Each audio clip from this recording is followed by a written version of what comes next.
I can still hear the sound of the front door slamming behind me, like a final nail in the coffin of everything I thought I knew. My life had just shattered into pieces, and I couldn't make sense of any of it. I was standing on the cold porch, my fingers numb, clutching my backpack as if it could hold me together. I wanted to scream, but no sound came out. It felt like the world was closing in around me. That night, everything changed. It wasn't supposed to happen like this. I thought I would tell them, and maybe they'd be upset, maybe disappointed, but they'd understand. After all, they were my parents. They were supposed to be there for me, right? But no, nothing about that night went as I imagined. I had known for a few weeks, the tiny heartbeat inside me, the undeniable feeling of change. I wasn't ready, but who really is? I had spent every night lying awake, wondering how it happened, how my life had come to this. I wasn't some reckless girl, I had been careful. I wasn't like the others, the ones who let everything fall apart without a second thought. But the truth is, I was just as scared as everyone else who's ever made a mistake. I never thought I'd find myself standing there, trying to explain it to them. Mom, Dad. I'm pregnant, I said, the words tasting foreign on my tongue.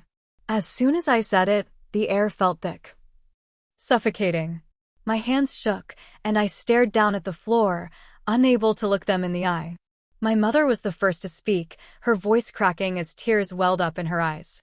Emma, how could you? You're still so young.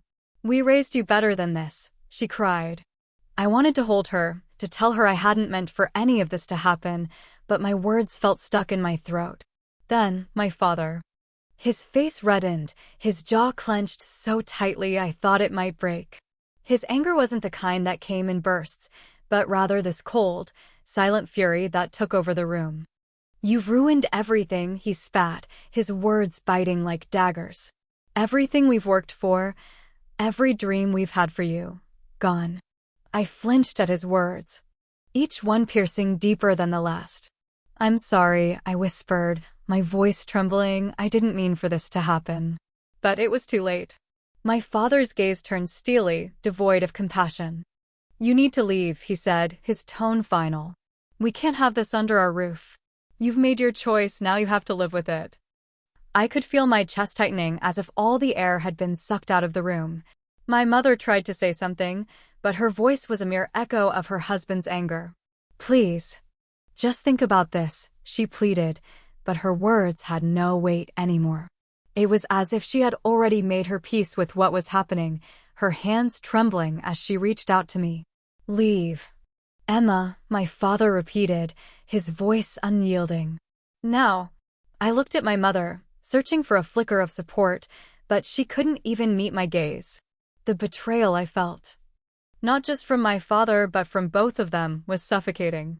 I wasn't sure who had hurt me more, the coldness in my father's eyes or the silence from my mother. I didn't know what to do. I wanted to scream, to beg them to understand, but the words wouldn't come. I just stood there, frozen, caught between the past and the unknown future. And then it hit me. There was no going back. My parents had made their decision. It wasn't just about me anymore. It was about their pride, their shame, their image.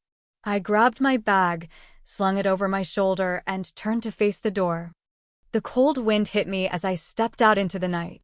It wasn't just the wind that made me shiver. It was the finality of it all, the crushing realization that my family no longer wanted me. I was alone. And that's how I ended up standing on the front porch, my heart breaking, unsure of what came next. I didn't know it at the time, but that moment marked the beginning of a journey I never could have imagined. The road ahead was long, filled with darkness, loneliness, and a fear that clung to me like a second skin. But it was also the first step towards something I would never have expected. As I walked away from that house, from everything I knew, all I could think was, where do I go now? Emma's point of view. I couldn't believe I was still walking. Each step felt heavier than the last, each footfall echoing the uncertainty that swirled around me. The streets, though once familiar, now seemed like a maze, and the world I once knew felt like a distant memory. But there was no turning back. I had nowhere to go, No place to hide. So, I walked. I kept thinking that any moment, someone would stop me, someone would pull me out of this nightmare. But no one did. The city buzzed with people who didn't care, each person wrapped in their own world. I could feel the weight of my isolation grow with every passing second. I tried calling my best friend, Sarah, but the phone just rang and rang. I knew she was probably at school or work, but I couldn't shake the feeling that she was one of the last people I could turn to. After all, how could I expect anyone to understand? My parents, my own flesh and blood, had thrown me out like I was nothing, and now I was drifting through a sea of strangers. The only thing that kept me moving forward was the baby inside me. That small, constant reminder that I couldn't give up. I remember walking aimlessly for hours until my feet ached and my stomach growled with hunger. I didn't have any money, no food. And I was running out of places to go. The world felt suffocating, and I was drowning in it. As I turned the corner on the busy street, I saw it, the dim light of a shelter just ahead. I had passed by it several times before, but I had always dismissed it. I didn't want to admit to myself that I might need help. But today was different. Today, I couldn't afford to be proud anymore. I walked in, heart racing, afraid of what I might find. The air inside was thick with the smell of old blankets and musty furniture. People sat in the common area, some of them reading, others just staring blankly into space. It was a quiet kind of sadness that filled the room. The woman behind the desk looked up as I walked in. She had kind eyes, eyes that didn't judge me, and for the first time that day, I felt like I could breathe a little easier. "You okay?" she asked, her voice soft and warm. I swallowed, forcing the lump in my throat down. I need a place to stay for the night," I said. The words feeling so small compared to everything I was carrying inside me.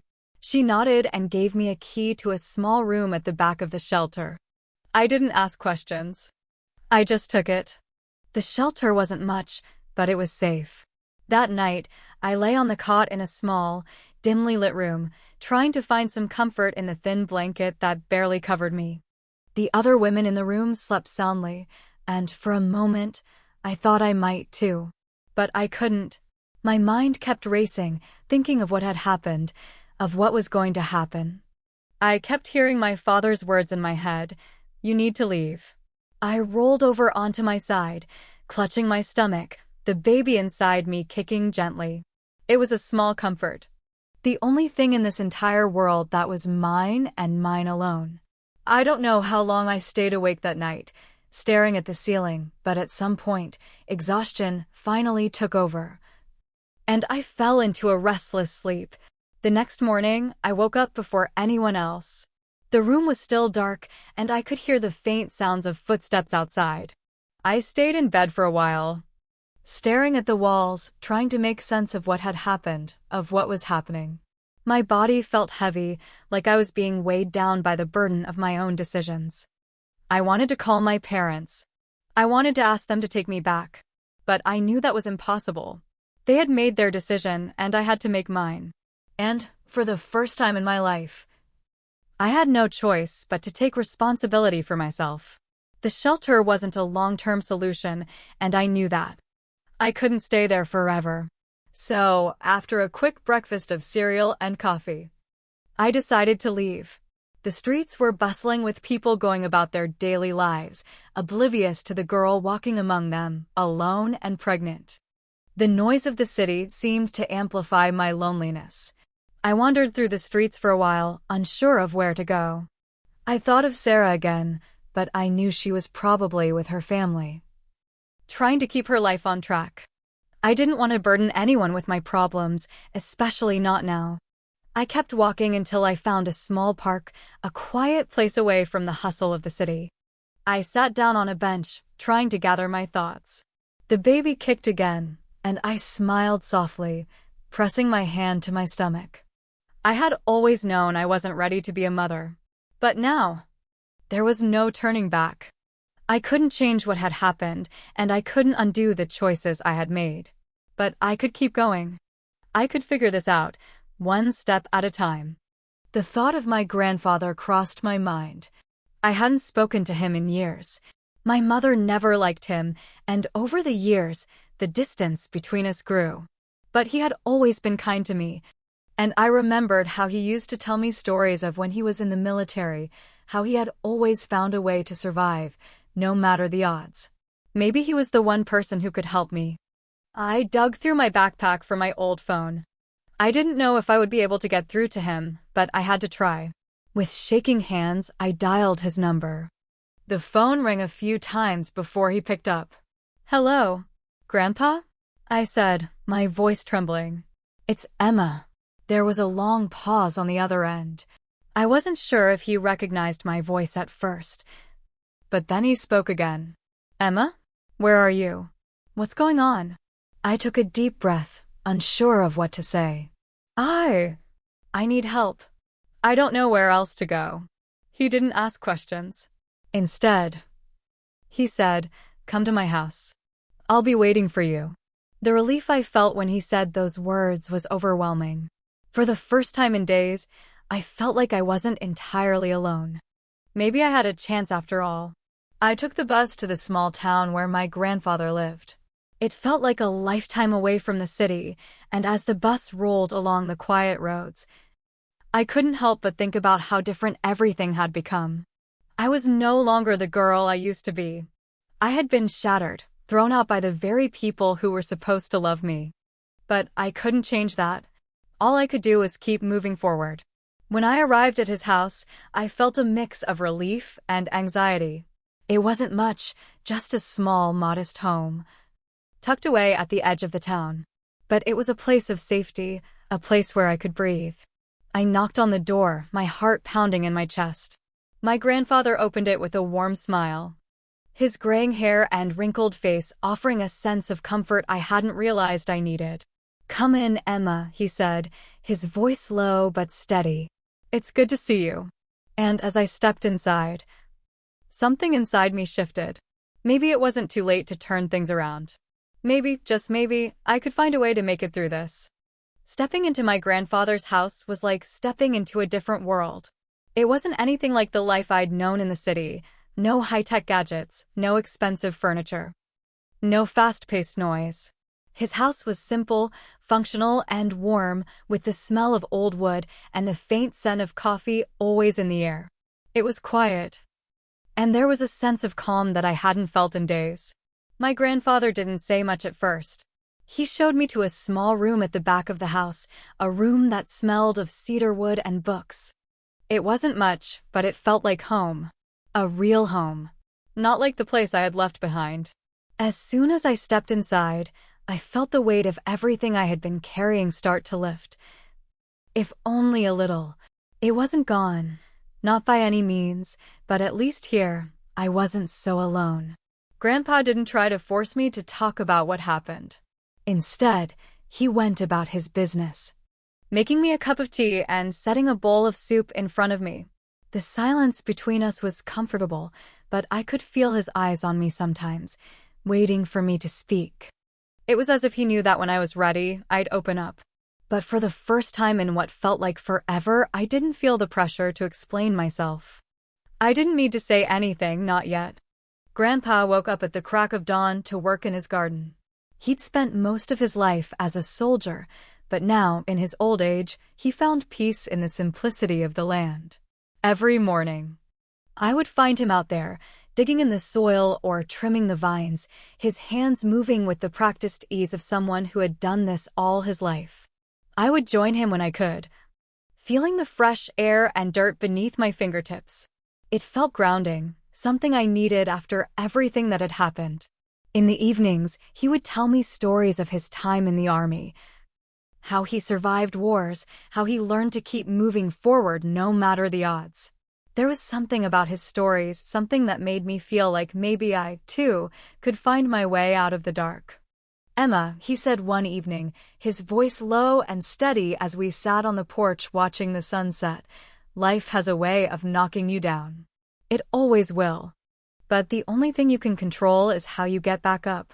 You've got to make your own way in this world. No one's going to do it for you." His words settled deep within me, like seeds in the ground. And I didn't realize it at the time, but they were beginning to take root. I still struggled with what had happened, though. My thoughts kept drifting back to my parents, to the moment they had turned their backs on me. I kept wondering if they'd changed their minds, if maybe, just maybe, they were regretting their decision. But every time I thought of calling them, I felt a knot in my stomach. The hurt, the betrayal, was still there, fresh and raw. One afternoon, as I was helping Grandpa in the garden, I brought up my parents. "Grandpa," I said, not meeting his gaze, "why did they do it? Why did they just throw me out like that?" My voice cracked, and I felt a lump in my throat. Grandpa stopped what he was doing and turned to look at me. His face was serious, his gaze soft but firm. "They didn't throw you out because they didn't love you, Emma," he said quietly. "They did it because they were scared. Fear makes people do strange things. They were scared of what the world would think of them, scared of what people would say about you. But it wasn't right. And it wasn't your fault." I felt the sting of his words. It wasn't the first time I'd heard something like this, but hearing it from Grandpa made it feel real. I'd always believed that somehow, some way, I had done something wrong. But he was right. They were scared. And their fear had turned into rejection, leaving me to pick up the pieces. "Do you think they'll ever want me back?" I asked, the question hanging in the air like a heavy fog. Grandpa didn't answer right away. He turned back to the soil, digging into it like he was digging for the answers he knew I was looking for. "I don't know, Emma, but you can't keep waiting for them to fix things. You have to fix it yourself." His words hit me hard. Maybe he was right. Maybe I couldn't keep holding on to the idea of them accepting me back. Maybe I had to start thinking about what was best for me, for the baby, for my future. That evening, Grandpa told me something I wasn't expecting. He leaned back in his chair, his hands resting on his knees, and looked at me in a way he never had before. There was something different in his eyes, a kind of vulnerability I had never seen. "Emma, there's something I need to tell you," he began, his voice calm but with an edge of emotion I hadn't noticed before. "Your mother, she wasn't always like this. When she was your age, she made a choice that almost destroyed her. She was pregnant, too. Just like you." I stared at him, shocked. I had never known about this. My mother had never mentioned it, and I had always assumed her life had been perfect, at least from my child's perspective. She came to me, just like you came to me. She was scared. And she didn't know where to turn. Her parents had turned their backs on her, too, and she didn't have anyone but me. But I told her the same thing I'm telling you now. Don't let fear control you. Don't let anyone else dictate your future. The revelation was a lot to take in. My mother had been in the same position I was, faced with a choice she didn't feel prepared to make. She had been abandoned, too. I couldn't believe it, this part of her life, hidden away from me all these years. Grandpa paused for a moment, letting the words sink in. Then he continued. "Your mother didn't let that define her. She made a life, built a family. She got through it. And so will you." I didn't know what to say. All these years, I had seen my mother as someone who had it all figured out. But now I realized that she had been just as broken, just as lost, as I felt. The weight of that realization was heavy, but somehow, it also gave me hope. Maybe I wasn't the failure I thought I was. Maybe my mother had done the best she could, given the circumstances. Maybe I could do the same. As the days passed, I began to understand what Grandpa meant about not letting fear control me. I started to feel something inside me shift. It wasn't easy, and it wasn't immediate, but I could sense a change. I wasn't just surviving anymore. I was beginning to live again. And with Grandpa by my side, I knew I had a chance to heal, to grow, and maybe, just maybe, become the kind of person I could be proud of. As the days turned into weeks, I found myself slowly adjusting to life at Grandpa's house. His calm presence had become a comfort to me, but more importantly, I started to feel like I was reclaiming a part of myself that had been lost in the chaos of the past months. The simple rhythm of the days, waking up early, helping Grandpa with the garden, Sharing meals together gave me a sense of normalcy that I hadn't known in a long time. But despite the peace I felt here, I still struggled with my future. The fear of what lay ahead lingered in my mind, heavy and unshakable. I had always been a planner, someone who liked to know what came next, but now everything felt uncertain. Every time I thought about the baby growing inside me, my heart filled with both love and anxiety. Could I really be a mother? Was I capable of raising a child? And what about my parents? Could I ever find the courage to face them again? One evening, after dinner, Grandpa and I sat on the porch, the warm glow of the setting sun painting the sky with shades of orange and pink. The sound of crickets chirping filled the air, and for the first time in a while, I felt calm. But I knew that soon, I would have to make a decision that would change everything. Grandpa, I said softly, I've been thinking a lot about the future, about the baby. I'm not sure I'm ready for this. I don't even know what to do next. Grandpa didn't immediately respond. He simply sat there, his gaze fixed on the horizon, as if gathering his thoughts. Finally, he spoke, his voice steady and comforting. You'll never feel ready, Emma. There's no such thing as the perfect moment to do anything. But you have something in you that most people don't. Strength. You've already made it this far, haven't you? His words were simple, but they hit me with a force I wasn't prepared for. It wasn't about waiting for the right moment. It was about stepping up, even when it seemed impossible. I had been through so much, yet I was still here, still standing. I stared at the ground for a moment, letting his words sink in. The idea of becoming a mother was terrifying, but I knew I had no other choice. I couldn't let fear control me anymore. I had to take responsibility for my actions, for my future, and for the life growing inside me. I had to be strong, for myself and for the baby. I want to keep the baby, I said, my voice trembling with both fear and resolve. I don't know what's going to happen, but I want to try. I want to do this right. Grandpa didn't say anything at first, but I could see the pride in his eyes. He reached over and placed a hand on my shoulder, his grip firm and steady. I'm proud of you, Emma, he said quietly. I don't know what's ahead, but I know you'll face it with everything you've got. For the first time in what felt like forever, I felt a sense of clarity. I wasn't just surviving anymore. I was starting to live again, to take charge of my life. The road ahead wouldn't be easy, but at least I knew where I stood. As the days passed, I began to prepare myself for the next step. Facing Alex, the father of my child. I hadn't heard from him since the day I told him about the pregnancy. He had distanced himself, and I didn't blame him for that. I didn't know what kind of man he was, and I didn't know if I could trust him. But there was no way around it. If I was going to be a mother, I needed to know if he was going to be a part of my life, or if I would have to do this alone. One evening, as I sat in my room, I decided to send him a message. It wasn't easy, but I had to do it. I typed out the words slowly, my fingers trembling on the screen. Alex, I know things ended badly between us, but I'm pregnant. And I can't do this alone. I need to know if you're willing to be a part of this. If you're willing to help me with the baby. I stared at the screen for a long time before I finally hit send. The moment I did, my heart raced. What if he didn't respond? What if he didn't want anything to do with me or the baby? Minutes felt like hours, but then, finally, my phone buzzed. It was a message from Alex. Emma, I'm so sorry for everything. I've been a coward, and I know I should have been there for you. I don't know what the future holds, but I want to be a part of this. I want to help. I'm here for you. I felt a rush of emotions flood over me, relief, anger, sadness, and hope, all at once.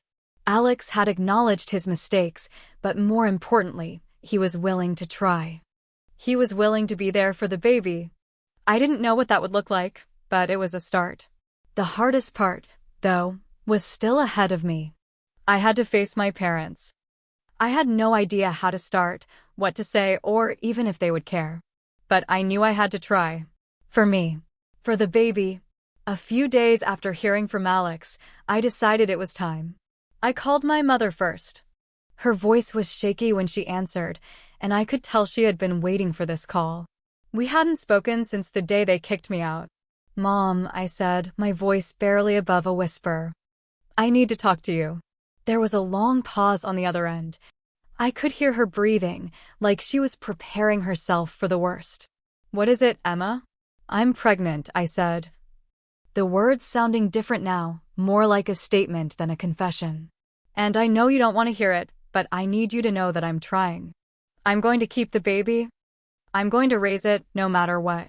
My mother didn't say anything for a while, and I began to think she had hung up. But then, her voice came through, soft and broken. "Emma, I'm sorry. I never should have kicked you out.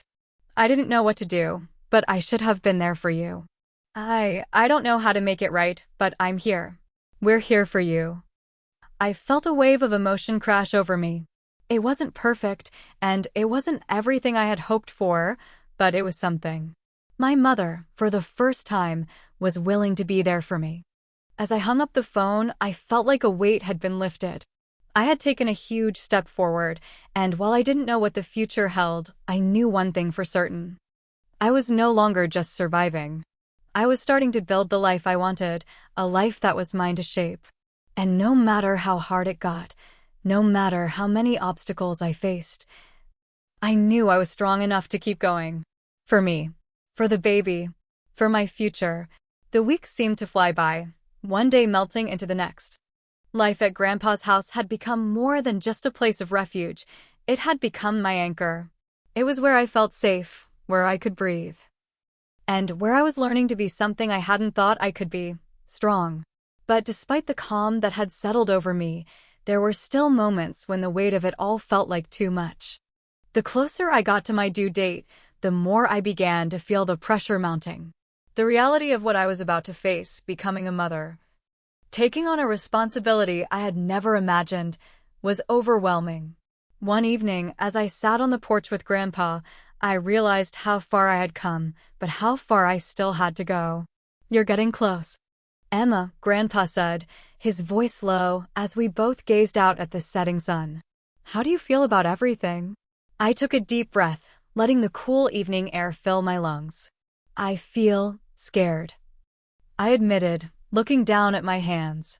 "I'm not sure if I'm ready. What if I mess up? What if I don't know how to do this?"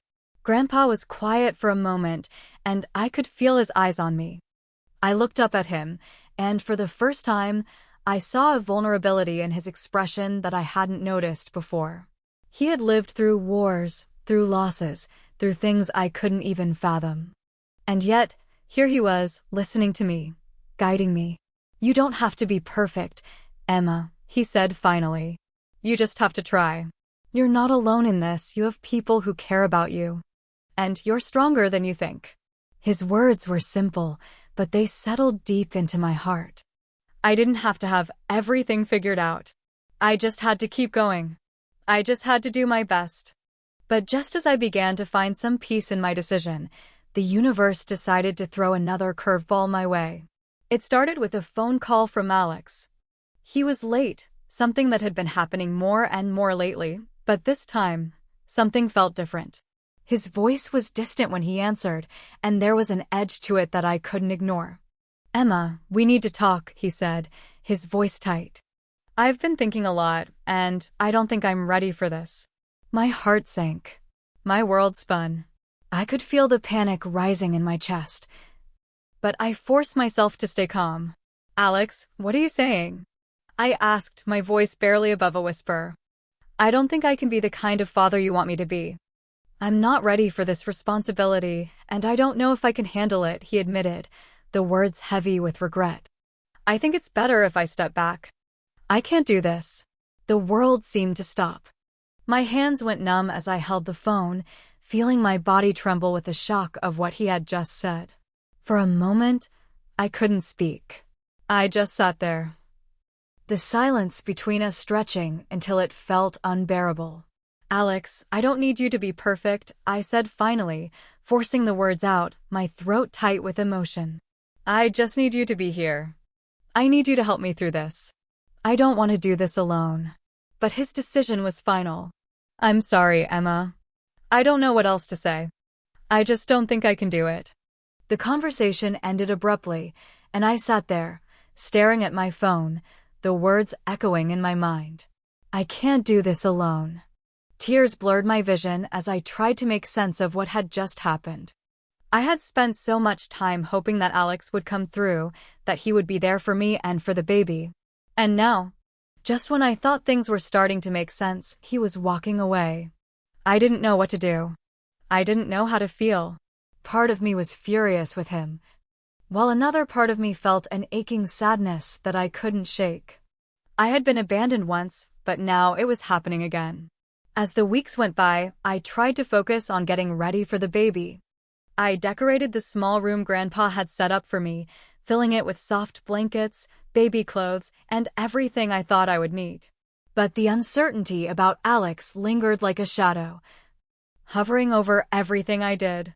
Then, one day, just as the due date was approaching, Grandpa collapsed. He had been complaining of feeling unwell for a few days, but I had brushed it off. He was getting older, and I thought it was just the usual aches and pains. But when he fainted in the kitchen that morning, everything changed. I rushed him to the hospital, my heart pounding with fear. I didn't know what was happening, but I knew it wasn't good. The doctors ran tests, and the waiting room seemed to stretch on forever. It felt like everything I had worked so hard for was slipping through my fingers.